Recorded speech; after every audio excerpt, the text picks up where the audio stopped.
ये सरकार है निकम्मों की सरकार है, कोढ़ियों की सरकार है, बेवकूफ़ सांसदों की सरकार है। ऐसे सांसदों को आज जो आए हैं उनसे जनता को सवाल करना चाहिए कि क्या तुमको देशद्रोही कानून बनाने के लिए हम चुन के भेजते हैं? तुमको इसीलिए चुन के भेजते हैं कि तुम हमारा देश की संपत्ति बेचवाओ बैठ के लोकसभा में। हम लोग का सिद्धांत है कि वोटर पेंशन के माध्यम से भारत के प्रत्येक वोटर को 10,000 रुपये प्रति महीना बिना किसी शर्त को दिया जाए ताकि लोगों का गरीबी खत्म हो। जितने भी बड़े बड़े पार्टियों के नेता हैं, बड़े बड़े पार्टियों के सांसद हैं, ये पार्टी के ब्रांड पर जीतते हैं, पार्टी के नाम पर जीतते हैं, गठबंधन के नाम पर जीतते हैं। तो हम जनता से अपील करेंगे कि ना गठबंधन के नाम पर देना है, ना पार्टी के नाम पर देना है, ना जाति के नाम पर देना है, ना धर्म के नाम पर देना है। आज हम लोग बहुत क्षेत्र में गांव-गांव में गए जहां मुसहर जाति के लोग हैं, डोम जाति के लोग हैं, पिछड़ी जाति के लोग हैं, बिन जाति के लोग हैं, मलाह जाति के लोग हैं। उनको स्थिति देख करके लगा कि सही में इस भारत इतना डेवलप हो रहा है, उसके बाद भी इनकी ज़िंदगी नरक के समान है। एक चीज़ और बताइएगा सर कि आप जैसे में बता रहे हैं कि 10,000 रुपया महीना दिया जाएगा प्रत्येक वोटर को, यानी कि आपके कहने का मतलब कि जितने लोग का वोटर लिस्ट में नाम है, जितने लोग वोट दे जाते हैं, प्रत्येक व्यक्ति को 10-10 हज़ार रुपया महीना मिलेगा। तो सर सरकार के खजाने में इतना पैसे आएगी कहाँ से? समता विचार मंच में आप तमाम दर्शकों का बहुत बहुत स्वागत है। अभी जैसा कि आप लोग जानते हैं कि लोकसभा चुनाव आने वाला है, इसमें बहुत सारे प्रत्याशी अपने आप को साबित करते हैं कि हम अच्छे हैं। कोई 400 पार की बातें करती है, कोई 400 हार की बातें करती है। आइए हमारे सामने एक सर हैं जो कि अर्थशास्त्री के बहुत ज्ञाता हैं, पढ़े लिखे बहुत ज़्यादा हैं, सिकंदर जी। थोड़ा सा इनसे हम बात करते हैं कि सर कोई कहती है कि 400 पार होती है, कोई कहता है कि 400 हार होती है। सबसे पहले सर मेरे चैनल में आपका बहुत बहुत स्वागत है। नमस्कार, आपके समता विचार मंच चैनल को भी हमारी तरफ से बहुत बहुत बधाई जी। मैं सिकंदर कुमार, अर्थशास्त्र विशेषज्ञ और राजनीतिक विश्लेषक, भोजपुरिया जन मोर्चा पार्टी का बिहार प्रदेश अध्यक्ष हूँ जी, और लोकसभा प्रत्याशी हूँ आरा से जी। और बहुत सारे हमारा सिद्धांत है कि हमारे देश में गरीबी नहीं रहना चाहिए, बेरोजगारी नहीं रहना चाहिए, इंडस्ट्रियल डेवलपमेंट होना चाहिए, किसानों की बदहाली नहीं रहना चाहिए, किसानों की स्थिति सुधार होना चाहिए।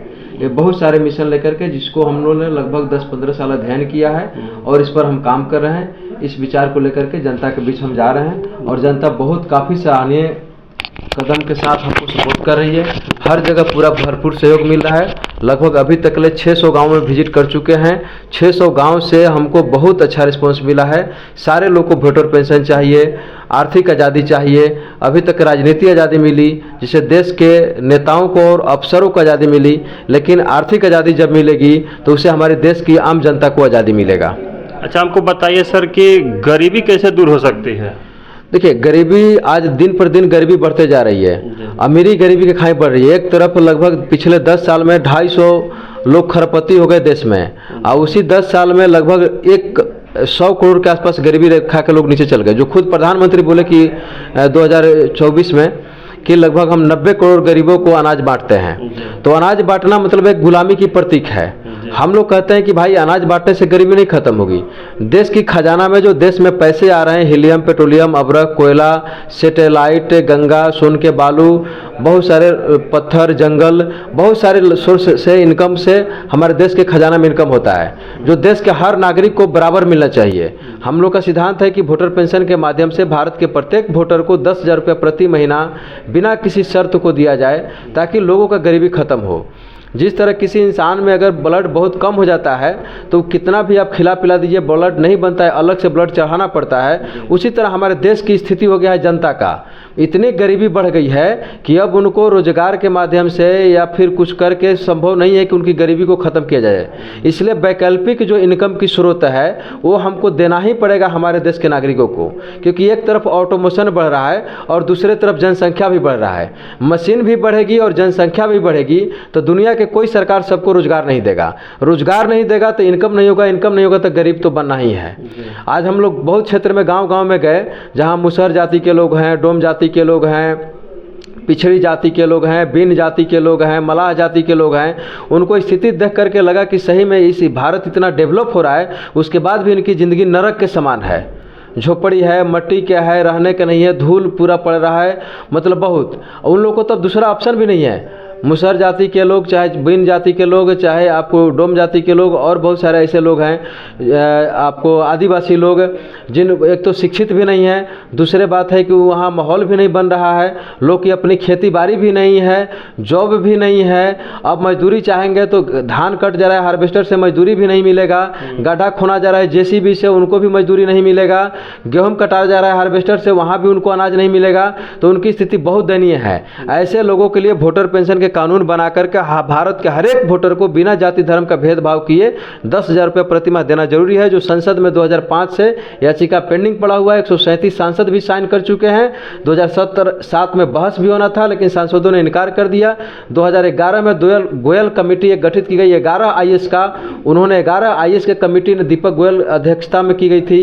उन्होंने अप्रूवल भी दे दिया कि संवैधानिक है, संभव और सही है, भारत के हर वोटर को एक निश्चित इनकम मिलना चाहिए। लेकिन ये हमारे गद्दार नेता आज तक ले वो कानून नहीं बनाए, न जनता के पास ये बात लेकर गए, न जनता को पहुंचाने का प्रयास कर रहे हैं। और यही सांसद जो आज फिर वोट मान रहे हैं, यही सांसदों ने देश में जाकर के सब जनता के बर्बाद करने के लिए कानून बना रहे हैं। जो आज जनता से भीख मांगते हैं, वोट मांगते हैं कि हम आपको कल्याण करने के लिए लोकसभा में जाएंगे, लेकिन यही जितने सांसद हैं ये जा करके जनता के हित में ना करके जनता के बर्बाद करने के लिए सारे कानून बना रहे हैं। जैसे बहुत सारे कानून बनाए हैं जो जनता का कानून बर्बाद करने के लिए। नोटबंदी हो गया, इससे पूरा देश की जनता बिजनेसमैन तबाह हो गया। GST लगा दिया, इतना टैक्स लगा दिया कि अंग्रेज से भी ज़्यादा टैक्स लगा दिया है। आज गरीब लोग गरीब होते जाएंगे।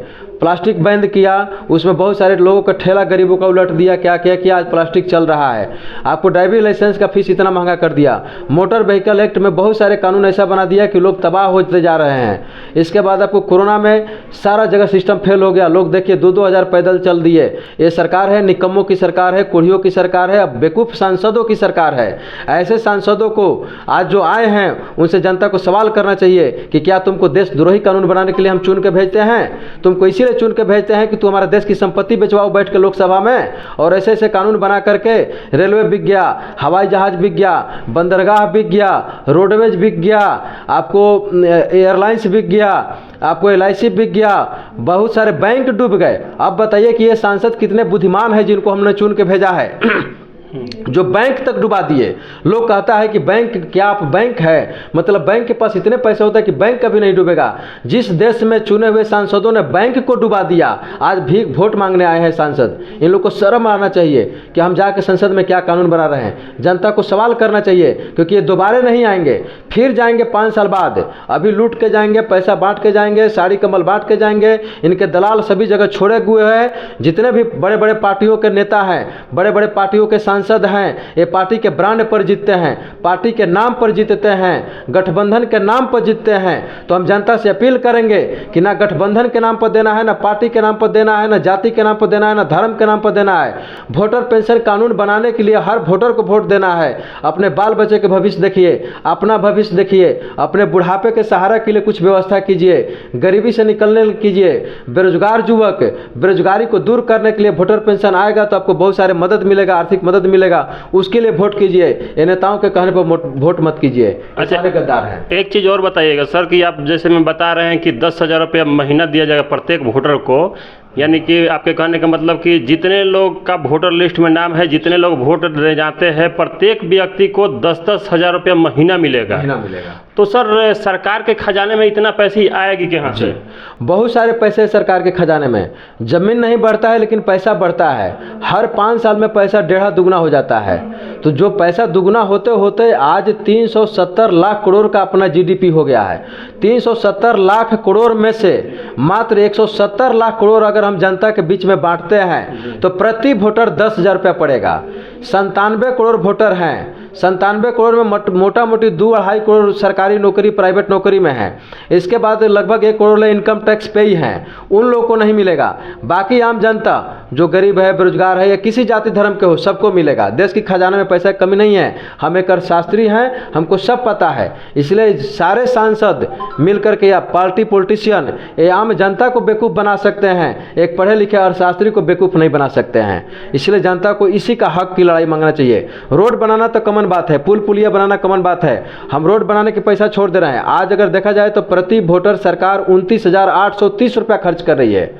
भारत सरकार भारत के प्रति वोटर 29,830 रुपया खर्च कर रही है, जिसमें से हम केवल 10,000 रुपया मांग रहे हैं, जो योजनाओं के नाम पर बर्बाद किया जाता है, घोटाला किया जाता है, लूटा जाता है। सिर्फ उसी पैसे को हम डायरेक्ट वोटर के खाते में डालने की बात कर रहे हैं। बाकी जो 19,730 बचेगा उसे रोड बनाइए, पुलिया बनाइए, हवाई जहाज बनाइए, रेलवे बनाइए, बंदरगाह बनाइए, सारे विस्तार कीजिए, नल गली सड़क सारा चीज़ बनाइए। वो सारे बड़े प्रोजेक्ट सरकार करे और परियोजना छोटे जो व्यक्ति कर सकता है उस जनता को पैसा दे दिया जाए। अच्छा, एक चीज़ आपको बताइएगा सर कि अभी जो वर्तमान सांसद आर.के. सिंह हैं वो बताते हैं कि हम हर एक क्षेत्र में काम कर रहे हैं, तो क्या अभी हम देखते हैं कि हॉस्पिटल की स्थिति दयनीय रहती है, इस विषय में आप क्या कहेंगे? देखिए, ये लोग सिर्फ ऊपर में हैं, पार्टी के ब्रांड के नाम पर जीतते हैं और छोटा मोटा 5 साल में अगर थोड़ा मोड़ा रोड बना दिए और एक स्टेशन प्लेटफार्म बढ़ा दिए तो कोई बड़ी काम नहीं है। एक सांसद तो बहुत बड़ा काम कर सकते हैं। हम लोग गाँव में विजिट किए, बहुत सारे रोड खराब है, जहाँ मतलब 1 किलोमीटर जाने में आधा घंटा गाड़ी से लग रहा है, ऐसे ऐसे रोड खराब है, सारे व्यवस्था चरमराई हुई है। इसके बाद आप शिक्षा के देख लीजिए तो सारे स्कूल मतलब सरकारी खजाने में इतना ज़्यादा पैसा है कि सरकारी स्कूल चकाचौंध और बहुत बेहतर हो सकते हैं, लेकिन इन लोग का कोई मतलब नहीं, ध्यान नहीं है। क्योंकि जब लोग कम पढ़ेंगे, अशिक्षित रहेंगे, ज्ञान नहीं रहेगा, तभी इन लोग को वोट देंगे। जिस दिन शिक्षित हो जाएगी जनता, ज्ञानवान बुद्धिमान हो जाएगी, पढ़ लिख के अच्छा हो जाएंगे, तो इन मूर्ख नेताओं को कभी कोई जनता वोट देने वाली नहीं है। अच्छा, शिक्षा में कुछ ये नया संसद बनने के बाद में ये कुछ नया शिक्षा में सुधार हुआ है क्या? ये बहुत गड़बड़ हुआ है। जो पुरानी शिक्षा व्यवस्था थी बहुत अच्छी थी, अब तो ये और गधा बनाने की ट्रेनिंग हो गया है। अब जब मर्जी बीए में एडमिशन लीजिए, जब मर्जी छोड़ दीजिए। 2 साल 1 साल पढ़िए, 2 साल छोड़ दीजिए, अब फिर 2 साल के बाद फिर 1 साल पढ़िए, फिर 2 साल छोड़ दीजिए, फिर पढ़ लीजिए। मतलब ये पूरे षड्यंत्र हमारे देश के नेताओं ने, सांसदों ने ये पूरे जनता को अनपढ़ गंवार मूर्ख रखने का षड्यंत्र रच दिया है। हमारी शिक्षा व्यवस्था पहले बहुत बढ़िया थी, 10+2 बहुत बढ़िया था, आपको मैट्रिक तक बढ़िया था, इसके बाद ग्रेजुएशन 3 साल में बढ़िया था, 2 साल में पीजी था। लेकिन अब तो ऐसा कर दिया कि जब मर्जी एडमिशन करें, जब मर्जी छोड़ दीजिए। अभी एक सब्जेक्ट इंजीनियरिंग कीजिए, कल मेडिकल कर लीजिए, परसों जाके आर्ट्स पढ़ लीजिए, इसके बाद ये पढ़ लीजिए। तो ये समझ जाइए कि पूरे जनता को, पूरे एजुकेशन व्यवस्था को इन्होंने बर्बाद करने की षड्यंत्र रच दिया है। अच्छा, एक चीज़ और बताइएगा सर, आप अर्थशास्त्र के ज्ञाता हैं, तो हमारे गरीब को कम पैसों में बिजनेस अगर लगाना होगा, उद्योग धंधा चालू करना होगा, उसके लिए क्या करना होगा? बहुत सारे ऑप्शन हैं, लेकिन लोगों को पहले वोटर पेंशन की राशि लेना जरूरी पड़ेगा, क्योंकि निश्चित इनकम होना चाहिए। जब तक आपके पास एक निश्चित इनकम नहीं रहेगा, आप किसी कारोबार बिजनेस में सक्सेस नहीं होइएगा, क्योंकि शुरू में मेहनत पड़ता है। बैंक भी आपको लोन नहीं देगी, लेकिन जब निश्चित इनकम हो जाएगा तो बैंक भी आपको लोन देगी, सपोर्ट भी करेगी, आपको ट्रेनिंग लेने में मदद मिलेगा, कुछ दिन समय भी दे सकते हैं बिजनेस में, तो आपका बिजनेस सक्सेस होगा। चलिए, बहुत बहुत स्वागत है सर आपका मेरे चैनल में। आप लोगों ने ये सर के बातों को सुना, अगर इनके बातों से अगर आप लोग सहमत हैं तो इनका सपोर्ट कीजिए और साथ साथ हमें भी सपोर्ट कीजिए, जो कि इनके बातों को हम आपके तक पहुंचाने की कोशिश किए हैं। तब तक के लिए आप लोगों को बहुत बहुत साधुवाद, धन्यवाद।